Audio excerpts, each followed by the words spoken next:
चलिए स्टूडेंट, हम लोग क्वेश्चन नंबर 11 को सॉल्व करते हैं। देखिए क्वेश्चन नंबर 11 में क्या कहा जा रहा है, आप क्वेश्चन को पढ़िए। यदि किसी एपी के प्रथम n पदों का योग 4n माइनस एन स्क्वायर है, क्या दिया है, श्रेणी के n पदों का योग। तो स्टूडेंट्स, जो हमारी श्रेणी होती है उसके n पदों को योग को हम लोग किससे दिखाते हैं, Sn से। जो हमारा Sn है वो हमें दिया गया 4n माइनस एन स्क्वायर। तो इसका प्रथम पद अर्थात S1 क्या है, प्रथम दो पदों का योग। प्रथम दो पदों का योग यानी कि हमारी जो श्रेणी होती है, श्रेणी का प्रथम पद किससे रिप्रेजेंट करते हैं, A1 से। दूसरे पद को किससे दिखाते हैं, A2 से। तो हमें A1 प्लस A2 निकालना है। दूसरा पद क्या है, ये जो श्रेणी है हमें इसका दूसरा पद बताना है। और यहाँ पर देखिए प्रथम पद भी बताना है, ठीक है। A1 क्या होगा हमें इसको भी बताना है। साथ में देखिए तीसरे, इसी प्रकार तीसरे, 10वें और 11वें पद ज्ञात कीजिए। हमें तीसरा पद यानी कि A3 भी निकालना है। श्रेणी का जो हमारा 10वां पद है उसको भी निकालना है और 11वां पद भी निकालना है। श्रेणी के लिए 11वें पद का मान क्या होगा हमें ये भी बताना है। तो चलिए अब हम लोग इसको हल करते हैं। देखिए हमें डाटा तो सिर्फ इतना ही दिया गया है, अब इतने से कैसे हम लोग इतना निकालेंगे, अब आप लोग इस बात को समझिए। देखिए अगर हमारे पास कोई भी श्रेणी है, चलिए हम लोग समझ लेते हैं। आप समझिए हमारे पास ये इस तरीके से श्रेणी है, कोई एपी हमने ले लिया ऐसे 2 4 6 8 10 12, ये हमारी एपी हो गई। अब कह रहा कि ये जो श्रेणी है इसके n पदों का योग दिया गया, ठीक है। तो इसका प्रथम पद S1 क्या है। अब आप लोग देखिए, जैसे ए हमारी श्रेणी है, इस श्रेणी का जो प्रथम पद है वो क्या है, 2 है। और अगर हम किसी एपी के प्रथम पद का योग लें, जैसे चौथे पद का योग लेते हैं तो कुछ आता है, दूसरे पद का योग लेते हैं तो इसको जोड़ के लेते हैं। लेकिन अगर हम प्रथम पद के योग की बात करें तो इसके लिए जो हमारा S1 होता है वो बराबर होता है A के, और बराबर किसके हो जाएगा, 2 के। यानी कि जो श्रेणी का प्रथम पद होता है, अगर प्रथम पद का योग ले रहे हैं तो श्रेणी के प्रथम पद के बराबर होता है, ठीक है। अब यहाँ पर आप लोग ध्यान से देखिए, हमें कुछ खास करना नहीं है। यहाँ पर देखिए n बराबर आप 1 रखिए, तो देखिए क्या मिलता है। तो n बराबर हमने 1 रखा तो हमारे पास S1 आ गया। S1 कितना है, 4n के स्थान पर 1 रखिए माइनस एन स्क्वायर, 1 का स्क्वायर 4 माइनस 1, और 4 में से 1 घटा हमारे पास 3 आ गया। जो हमारा S1 है, S1 का मान कितना आ गया स्टूडेंट, 3। और अभी अभी हमने बताया जो हमारी श्रेणी होती है एपी होती है, एपी के अगर हम लोग प्रथम पद का योग निकाल रहे हैं तो किसके बराबर होता है, S1 के बराबर होता है, ठीक है। तो इसलिए जो हमारा ए है श्रेणी का प्रथम पद, तो श्रेणी के प्रथम पद को ए से दिखाते हैं। तो ए बराबर हमारा क्या आ गया, 3 आ गया है, ठीक है। इसको आप A1 भी लिख सकते हैं, ठीक है। चलिए श्रेणी का प्रथम पद हमारे पास आ गया है। अब हम लोग एक फॉर्मूला जानते हैं, आप लोग फॉर्मूला भी समझ लीजिए। हमारा जो Sn होता है, Sn माइनस Sn माइनस 1 करते हैं तो हमारे पास An आता है। क्या आता है, An आता है। अब हम A2 निकालना चाह रहे हैं, चलिए इस फॉर्मूले में, चलिए यहीं पर लग देते हैं n बराबर 2 रखने पर। ये इम्पोर्टेंट फॉर्मूला है, इस फॉर्मूले को आप लोग याद रखिए। अगर हमारे पास कोई श्रेणी है उसके n पदों का योग में से n-1 पदों के योग को घटा देंगे तो हमें श्रेणी का n वां पद मिल जाता है। तो n बराबर 2 रखिए। तो यहाँ पर देखिए क्या हो जाएगा, S2 माइनस क्या हो जाएगा, n-1 करोगे S1 बराबर हमारे पास क्या आ जाएगा, A2। तो यहाँ से हमें A2 मिलेगा। तो इसके लिए सबसे पहले हमें S2 निकालना पड़ेगा। और S2 आप कैसे निकालोगे, यहाँ पर ये जो श्रेणी के प्रथम n पदों का योग दिया गया है इसमें आप n बराबर 2 रखिए, ठीक है। इसको हम समीकरण 1 मान लेते हैं। चलिए तो n बराबर एक बार हमने 1 रखा, लिखिए समीकरण 1 में n बराबर 2 रखने पर। अब इसमें आप n का मान 2 रखिए। देखिए मैं S2 मिल जाएगा, 4 इंटू में n का मान 2 रखा माइनस 2 का स्क्वायर करोगे तो 4 दूनी 8, 2 दूनी 4, 8 में से 4 घटाया तो हमारे पास 4, तो S2 का मान कितना आ गया, 4 आ गया है। तो यहाँ पर आप 4 रखिए, माइनस S1 का मान कितना है, 3 है।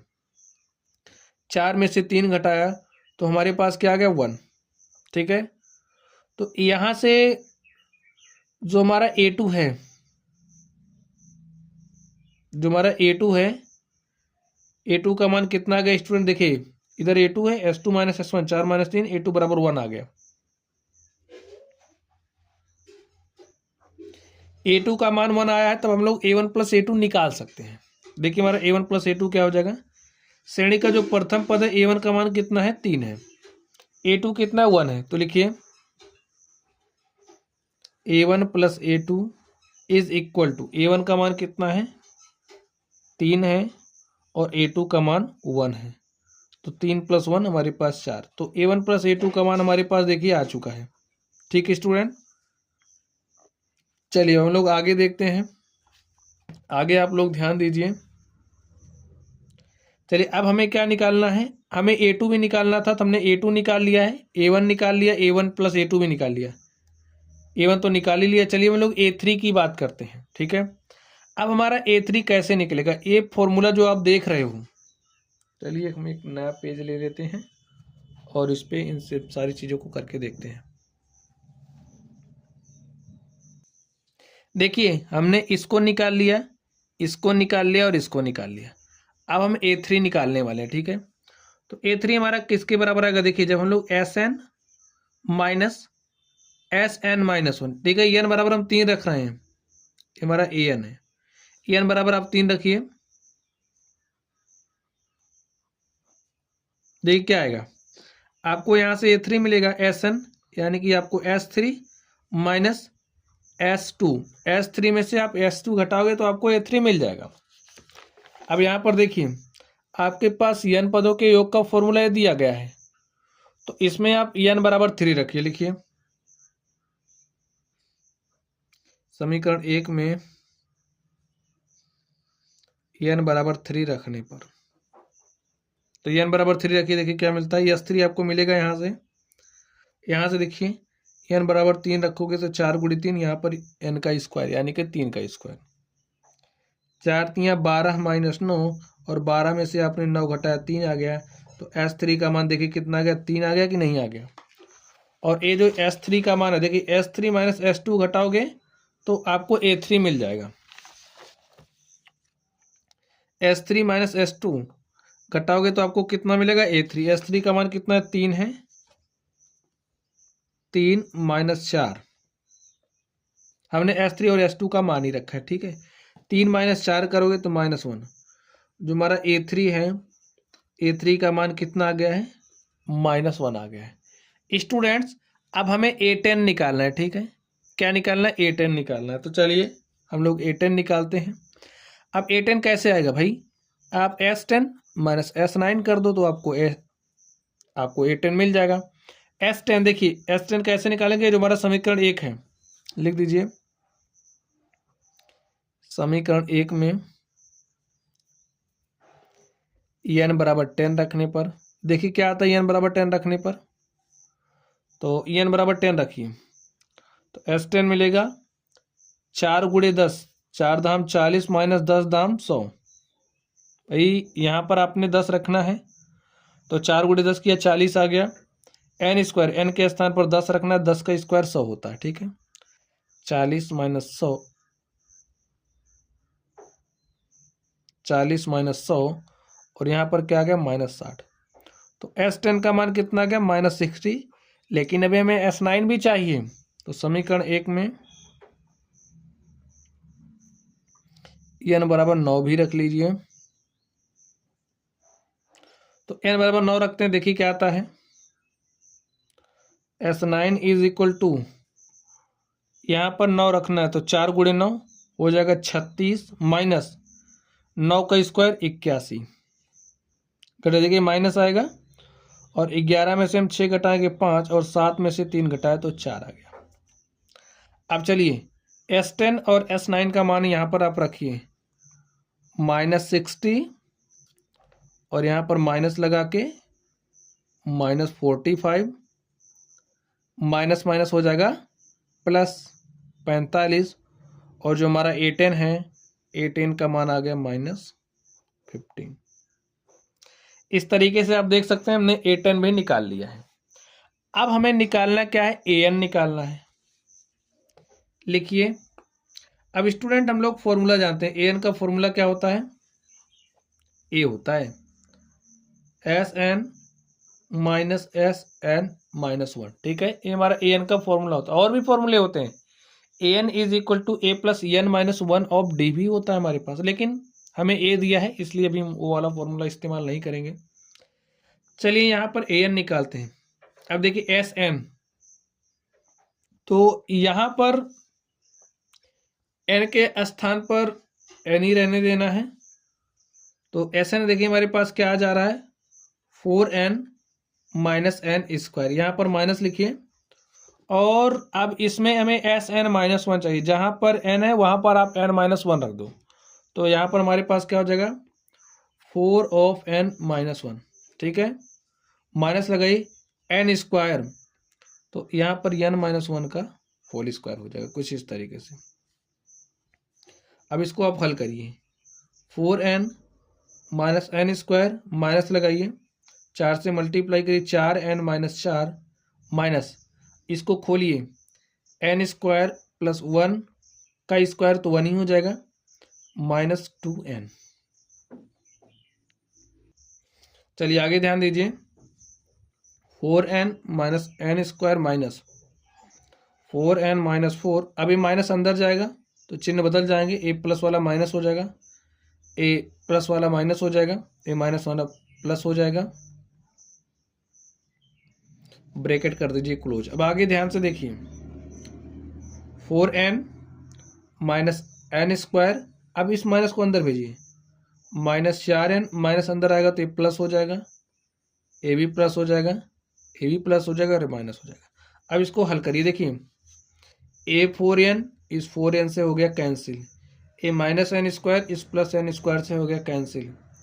तो यहाँ पर हमारे पास क्या है, 4 में 1 जोड़ा 5 और यहाँ पर बचा -2N। और इस तरीके से स्टूडेंट देखिए हमारे पास AN आ गया। ठीक है, हमें जो जो निकालना था अब हमने सब कुछ निकाल लिया है। और स्टूडेंट इस तरीके से ये जो हमारा क्वेश्चन था हमने इस क्वेश्चन को भी सॉल्व कर लिया है। तो चलिए अब हम लोग अगले प्रश्न पर चलते हैं और देखते हैं हमारा अगला प्रश्न क्या है। तो देखिए स्टूडेंट, क्वेश्चन नंबर 12 में क्या कहा जा रहा है, ऐसे प्रथम 40 धन पूर्णांकों का योग ज्ञात कीजिए जो 6 से विभाज्य हैं। तो चलिए हम लोग 6 से विभाज्य प्रथम 40 धन पूर्णांकों का योग निकालते हैं। तो यहाँ पर देखिए सबसे पहले हमें एक श्रेणी बनानी पड़ेगी। देखिए श्रेणी हमारी क्या बनेगी, प्रथम 40 धन पूर्णांक। तो प्रथम देखिए, प्रथम ऐसी संख्या जो 6 से विभाज्य हो, तो हमें 6 ही मिलेगा पहली संख्या। दूसरी संख्या 6 से विभाज्य 12 हो जाएगी, तीसरी संख्या हमारी 18 हो जाएगी और इसी तरीके से 24, 24 के बाद कितना हो जाएगा 30। ऐसे ऐसे हमें 40 पूर्णांकों का योग निकालना है। ठीक है, 40 धन पूर्णांकों का योग हमें निकालना है। अब यहाँ पर देखिए 6, 6, 12, 6, 18, 6, 24, यानी कि हम 6 जोड़ते जा रहे हैं, हमें अगली संख्या मिलती जा रही है। तो ये हमारी श्रेणी कैसी हो गई, ये भी हो गई। और यहाँ पर देखिए हमें क्या क्या मिल रहा है, श्रेणी जो बनी इसका प्रथम पद ए का मान क्या है, 6 है। डी की बात करें, दिस माइनस दिस कर दीजिए, 12 माइनस 6 किया तो 6 आ गया। अब हमारे पास ए भी मिल गया, डी भी मिल गया, एन देखिए कितना है भाई, 40 धन पूर्णांकों का योग निकालना है तो एन का मान 40 हो गया। अब हम लोग एन पदों का योग निकालने का फॉर्मूला जानते हैं। जैसे अगर हमें कोई भी श्रेणी दी गई है एपी, उसके हम एन पदों का योग निकालना चाह रहे हैं, तो एन पदों का योग निकालने का फॉर्मूला होता है SN इज इक्वल टू होता है n/2 of 2a plus n minus 1 of D. ये तो हमारा फॉर्मूला होता है। अब हम n बराबर 40 रखेंगे क्योंकि हमें 40 पदों का योग चाहिए। तो S40 देखिए क्या हो जाएगा, 40/2, 2 इंटू में a का मान देखिए क्या है 6 है, प्लस n n का मान 40 है, -1 ऑफ d का मान देखिए कितना है, 12 में से 6 घटाए तो 6। हल करिए, काट दिया तो यहाँ पर आ गया 20, 2 छंग 12 प्लस 40 में से हमने 1 घटा लिया तो क्या आ गया 39, और यहाँ पर हो जाएगा 39 गुणे में 6। हल कर लीजिए इसको, 20 ऑफ 12 प्लस 6 9 54 के 4 हासिल 5 और 6 तरीक 18, 5 क्या हो जाएगा 23। आगे देखिए 20, 234 में 12 जोड़ेंगे 236, 10 246, 20 से गुणा करिए, 20 छक्का 120 के 0 और हासिल कितना हो जाएगा 12, 20 चौके 80 और 80 में 12 जोड़ेंगे तो 92 के 2 हासिल 9 और 20 दूनी 40, 9 कितना हो जाएगा स्टूडेंट 49। और इस तरीके से हमें 6 से विभाज्य प्रथम 40 धन पूर्णांकों का योग निकालना था और हमने निकाल दिया। ठीक है स्टूडेंट, यही हमारा क्या हो गया आंसर हो गया। चलिए अब हम लोग अगले प्रश्न पर चलते हैं और देखते हैं हमारा अगला प्रश्न क्या है। तो स्टूडेंट आप लोग अगले प्रश्न को चलिए ध्यान से देखते हैं। हम लोग देखिए क्या कहा जा रहा है, 8 के प्रथम 15 गुणजों का योग ज्ञात कीजिए। कितने गुणजों का 15 गुणजों का। चलिए हम लोग इसको हल करते हैं। देखिए 8 के प्रथम 15 गुणज आप लिख लीजिए सबसे पहले। ठीक है लिखिए 8 के प्रथम 15 गुणज। देखिए क्या हो जाएगा, पहला गुणज हमारा 8 होगा, दूसरा 16 होगा, तीसरा 24, इसी तरीके से 32, 40, 48 ऐसे जाएगा। और हमें कितने गुणज लेने 15 गुणज। ठीक है हम पूरा नहीं लिख रहे हैं, ऐसे समझ लीजिए हमें 15 गुणज लिखने हैं। तो ये देखिए 8 16, 8 जोड़ा 24, 8 जोड़ा 32, 8 जोड़ा 40, तो यहाँ पर हमारी क्या बन रही है एपी बन रही है। तो हमारी एपी क्या बनी 8 16 24 32 ऐसे ऐसे 15 गुणज यानी कि 15 पदों तक। ठीक है अब यहाँ पर आप लोग ध्यान से देखिए, ए का मान क्या हो गया 8 हो गया। डी की बात करें तो डी का मान आप कैसे निकालो, 16 माइनस 8 करिए तो 8 आ गया। एन का मान भाई ऐसे ऐसे ऐसे में कितनी संख्याएं चाहिए 15, तो एन का मान 15 हो गया। अब हमें इनका योग निकालना है, तो एन पदों के योग निकालने का फॉर्मूला क्या होता है, n/2 of 2a plus n minus 1 of D, ये हमारा फॉर्मूला होता है। एन बराबर 15 रखना है तो 15 रखिए, 2 इंटू में ए का मान क्या रखना है 8 प्लस एन का मान कितना है 15 माइनस 1 ऑफ डी का मान 8 है। ठीक है अब आप लोग ध्यान से देखिए, यहां से हमने 2 कॉमन निकाला अंदर से, तो निकाल लिया। यहाँ पर क्या बचा 8 प्लस 15 में से 1 घटाया 14 हो गया, गुणे में यहाँ से 4 गुणे 2, 2 निकल चुका तो बचा क्या है 4 है, 2 से 2 कैंसिल हो गया। यहाँ पर लिखिए 15, 8 प्लस 14 चौके कितना हो जाएगा 56। स्टूडेंट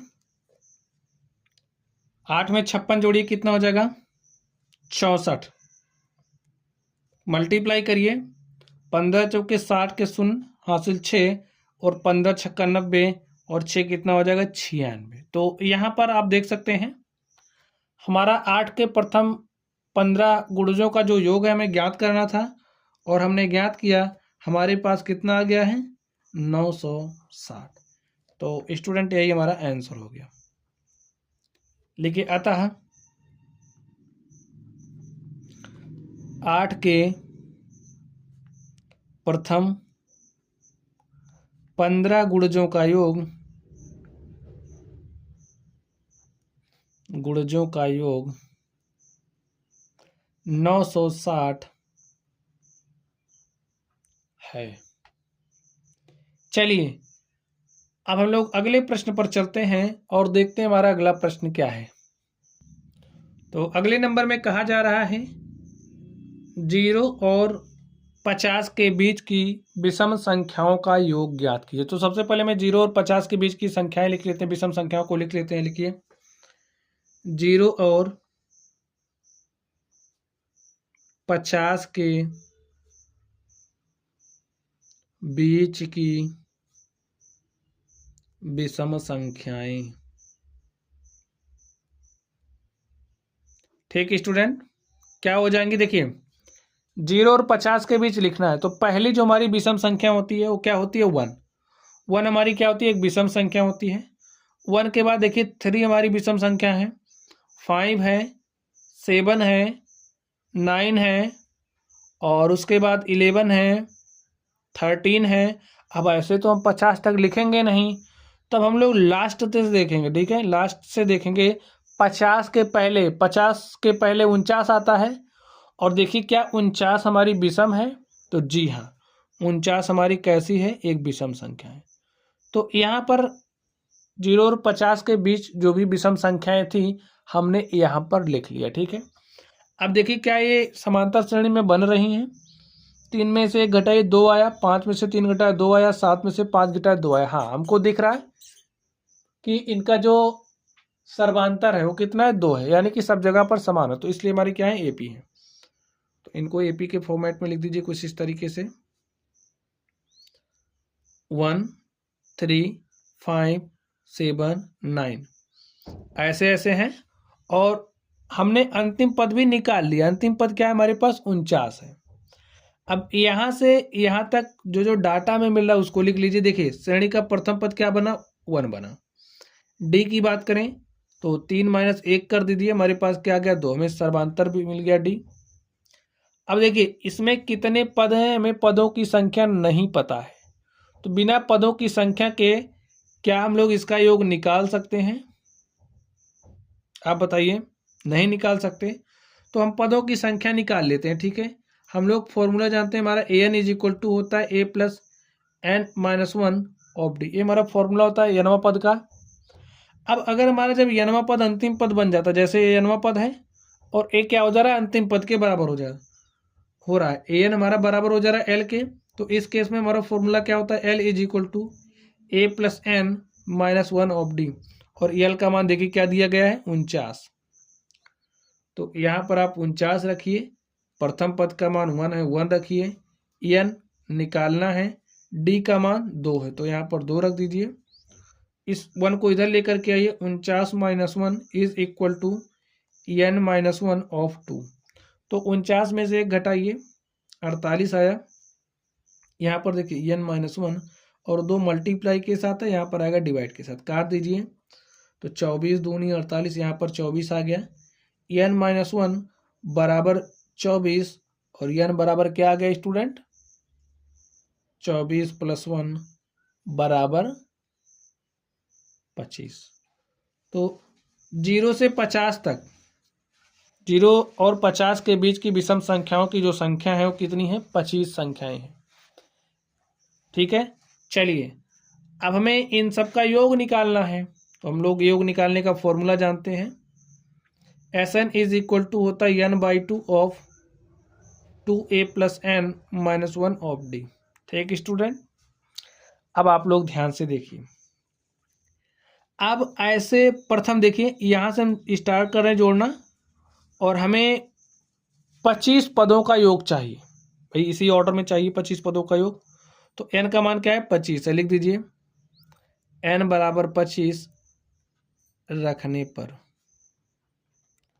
तो S25 क्या हो जाएगा? 25/2, 2 × में a का मान 1 है तो 1 रखिए, प्लस n का मान 25 रखना है, -1 ऑफ d। d देखिए कितना है? 2 है, लिखिए 25/2, यहाँ पर 2, यहाँ पर 2, हमने 2 को कर लिया कॉमन, तो यहाँ पर क्या बचा? 1। यहाँ पर 25 - 1 24 बचा। ठीक है, 2 से हो जाएगा 2 कैंसिल, यहाँ पर बचा 25, और 1 में 24 जोड़ेंगे तो आ जाएगा 25, और स्टूडेंट 25 को 25 से गुणा करोगे तो क्या हो जाएगा? 625। यही हमारा क्या हो गया? आंसर। 0 और 50 के बीच की विषम संख्याओं का योग कितना है? 625, लिख दीजिए। अतः अतः 0 तथा 50 के बीच की विषम संख्याओं का योग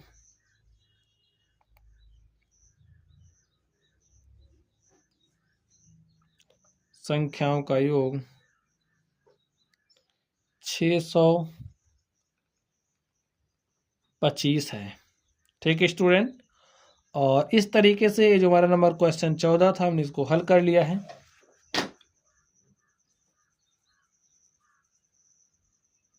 चलिए अब हम लोग अगले क्वेश्चन पर चलते हैं और देखते हैं उसका सॉल्यूशन क्या होगा। तो स्टूडेंट चलिए अब हम लोग 15 नंबर पर चलते हैं और उसको हल करते हैं। तो स्टूडेंट सब आप लोग इस क्वेश्चन नंबर 15 को ध्यान से देखिए, आपको बहुत ही लंबा चौड़ा क्वेश्चन दिख रहा होगा। चलिए देखिए इसमें क्या कहा जा रहा है। निर्माण कार्य से संबंधित किसी ठेके में एक निश्चित तिथि के बाद कार्य को विलंब से पूरा करने के लिए जुर्माना लगाने का प्रावधान इस प्रकार। जैसे स्टूडेंट होता है ना कि कोई कार्य आपको करना है, जब आप उस निश्चित तिथि तक कार्य नहीं कर पाते तो उसके बाद जुर्माना लगता है। ठीक है, तो यहाँ पर भी कुछ जुर्माना लग रहा है इस तरीके से। देखिए पहले दिन के लिए जो जुर्माना है 200 है। देखिए पहले दिन के लिए कितना है 200 है। चलिए लिखते चलते हैं। चलिए जो हमारा फर्स्ट डे है उसके लिए कितना है 200 है। दूसरे दिन के लिए कितना है 250 है। तीसरे दिन के लिए रुपया 300, यानी कि जो तीसरा दिन है उसके लिए कितना है 300। आगे देखिए अर्थात प्रत्येक उत्तरोत्तर दिन का, यानी कि जो प्रत्येक अगले आने वाला दिन है उसका जो जुर्माना है अपने से ठीक पहले दिन के जुर्माने से 50 अधिक है। यानी कि जब तीसरे दिन आपने 300 दिया तो जो चौथा दिन होगा उस दिन आपको कितना देना पड़ेगा, 300 में 50 जोड़ के 350 आपको जुर्माना देना पड़ रहा है। फिर पांचवें दिन कितना देना पड़ रहा है, देखिए पांचवें दिन तो यहाँ पर फिर 350 में आपको 50 जोड़ करके देना पड़ रहा है। ठीक है, एक ठेकेदार को जुर्माने के रूप में कितनी राशि अदा करनी पड़ी यदि वह इस कार्य में 30 दिन का विलंब कर देता है। कितने दिन का, अब ऐसे ऐसे स्टूडेंट कितने दिन विलंब कर रहा है 30 दिन तक। ठीक है, 30 दिन तक विलंब कर रहा है।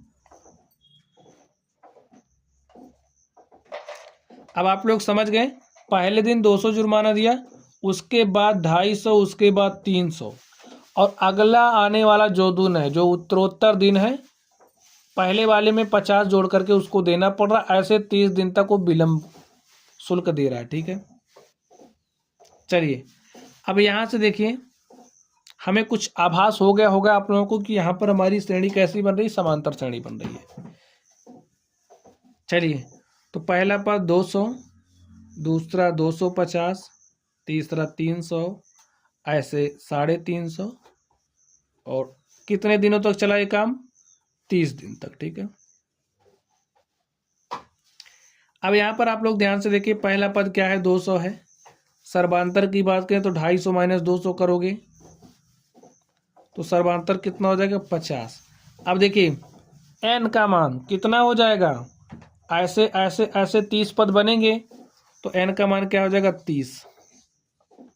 Sn इज इक्वल टू होता है n/2 of 2a plus n-1 of d।